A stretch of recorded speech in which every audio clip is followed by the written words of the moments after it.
Uribe, bom dia. O que dizem por aí? Isso aí vai respingar na CPI da pandemia? Pega na credibilidade da CPI?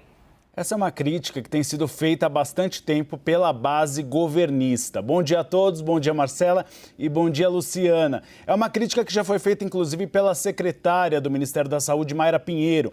Havia vazado um vídeo dela em um media training antes do depoimento e ela criticou a CPI da pandemia por eventualmente ter vazado esse vídeo.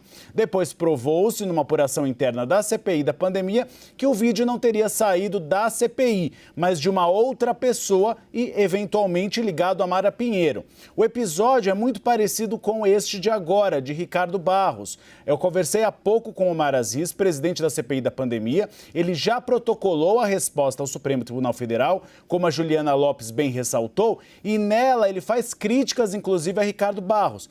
Ele disse que numa análise interna que foi feita por técnicos do Senado Federal, não se constatou acesso às informações do COAF e que seria impossível que o jornalista tivesse acesso a esses dados das movimentações financeiras de Ricardo Barros por meio da CPI da pandemia. Ele afirma ainda que nessa averiguação que foi feita dos dados, ninguém teve acesso no período alegado pelo jornalista que conversou com o Ricardo Barros, acesso aos documentos das movimentações financeiras do líder do governo na Câmara dos Deputados. O que alega, na verdade, o jornalista e a própria investigação, de que, na verdade, haveria uma movimentação atípica dos rendimentos de Ricardo Barros com a movimentação financeira feita nessa conta, que seria, portanto, uma das áreas de investigação da CPI da pandemia. Eu tive acesso à resposta de Omar Aziz à ministra Carmen Lúcia e tem um trecho que eu vou ler para vocês agora, criticando o Ricardo Barros.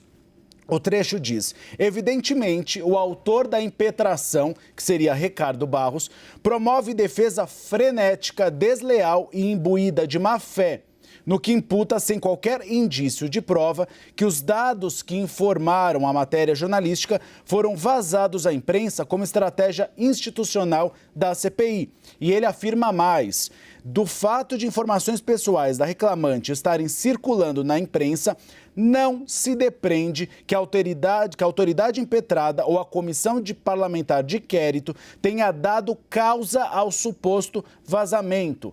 Não existe essa hipótese. Então, a CPI da pandemia já respondeu à ministra Carmen Lúcia, alegando que esses dados poderiam, inclusive ela coloca nessa decisão, algumas possibilidades. E uma delas é de que esses dados poderiam ter vazado de pessoas ligadas ao próprio impetrante, ou seja, ao próprio líder do governo na Câmara dos Deputados.